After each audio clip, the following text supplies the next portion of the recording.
So Kamala recently did a 60-minute interview. And of course, the topic of guns came up. And of course, she said this. You recently surprised people when you said that you are a gun owner. And then if someone came into your house... That was not the first time I've talked about it. That's not the first time I've talked about it. So what kind of gun do you own, and when and why did you get it? I have a Glock, and I've had it for quite some time. And, I mean, look, Bill, my background is in law enforcement. And so there you go. Have you ever fired it? Yes. Of course I have. At a shooting range. Yes, of course I have. So Kamala Harris is still out here pushing this narrative about her being a gun owner. And I'm trying to figure out why this is supposed to matter. Honestly, it's deceptive at best. She stands up there and says, I'm a gun owner, like that somehow makes her Second Amendment friendly. Lady, you were a district attorney and attorney general. Of course you had a gun. If you didn't have a gun and you were an attorney general or a DA, I'd call you stupid. You know how many DAs and AGs I know that own guns for protection? You're not really saying shit. That's standard. You saying you're a gun owner in that context is like a cop trying to confiscate my guns while saying I support the Second Amendment because I have a gun. No shit, Sherlock. You're still violating my 2A rights. The fact that she has a gun doesn't erase her long history of supporting gun control. She's gone on record advocating for an assault weapons ban. We want to ban assault weapons, and they want to ban books.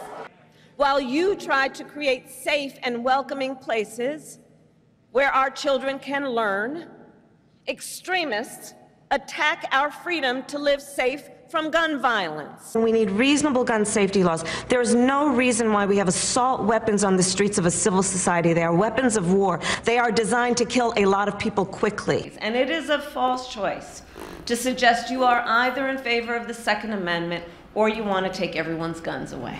I am in favor of the Second Amendment, and I believe we need to reinstate the assault weapons ban. She's even supported mandatory buybacks, which are essentially a gun confiscation. Do you believe in the mandatory buyback of quote-unquote assault weapons? And whether or not you do, how does that idea not go against fundamentally the Second Amendment? Great question. I do believe that we need to do buyback. I'll tell you, when elected president, if the United States Congress continues to fail to have the courage to do something about this, I'm prepared to take executive action and put in place a ban on the importation of assault weapons into our country.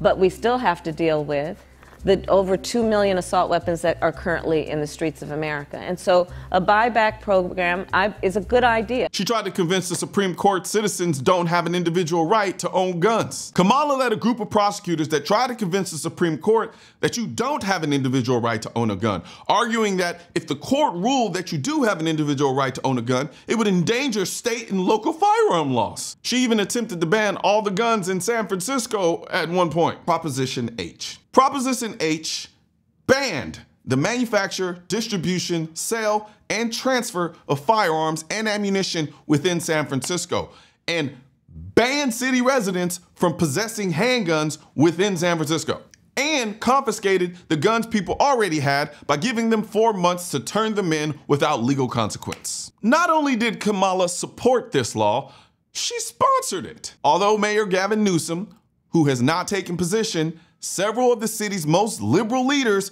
are supporting the far-reaching ban, including District Attorney Kamala Harris. So no, Kamala, I don't care if you own a Glock, an AR-15, or a bazooka. What matters to me is that time and time again, you've actively tried to take guns away from law-abiding citizens.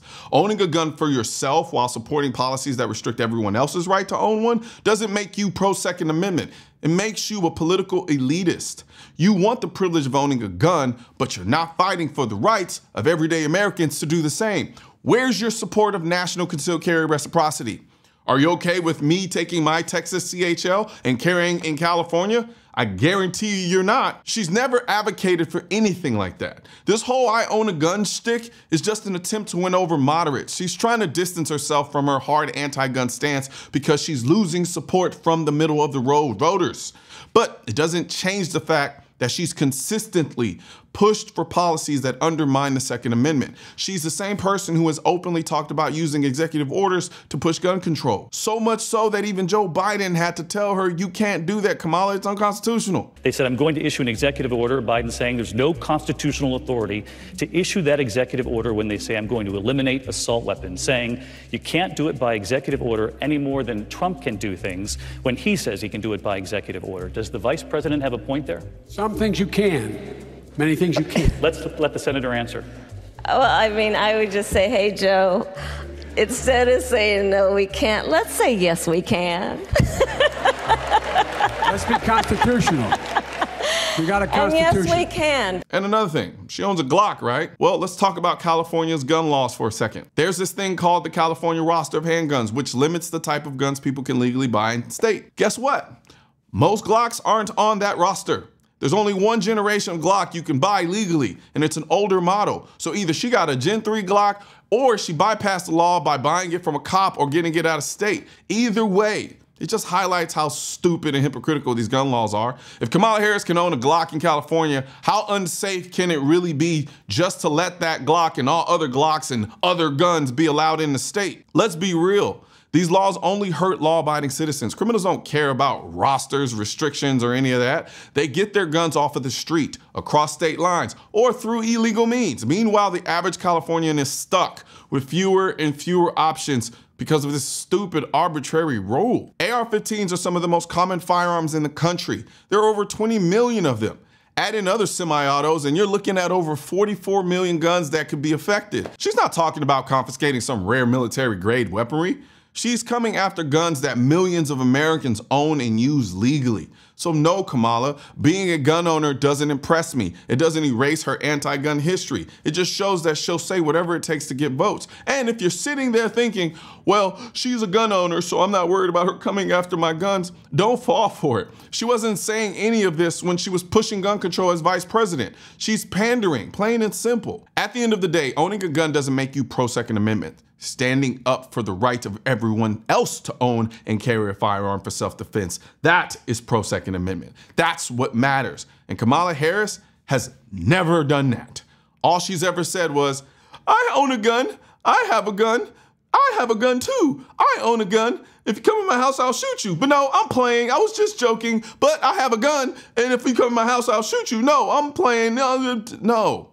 That's all she does. She doesn't know what she's talking about. As far as I'm concerned, I don't think she's ever touched that damn gun. But who am I to say?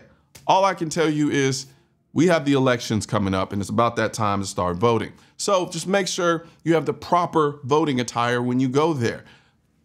Keep America tactical, or in this case, keep Texas tactical. But whatever state you live in, you can get this awesome, beautiful, soft and luxurious embroidered hoodie with whatever state you live in to signify your belief and your stance that you want to keep America tactical. We got them in all 50 states. We have them in these nice hoodies. I have them in t-shirts. I have them in drinkware, and I also have them in hats. So click the link in the description section of this video and grab your state-specific Keep America Tactical premium embroidered hoodie, along with all the other merch on the site. One thing's for certain and two things are for sure. Politicians and tech giants don't want gun content to be recommended to you. And we're all fighting this culture war together. Now you can help do your part by liking, commenting, subscribing to the channel, but most importantly, sharing this video with at least one person. Together we can stop the suppression of our 2A rights. And don't forget to click the link in the description section of this video for the products that I mentioned in this video.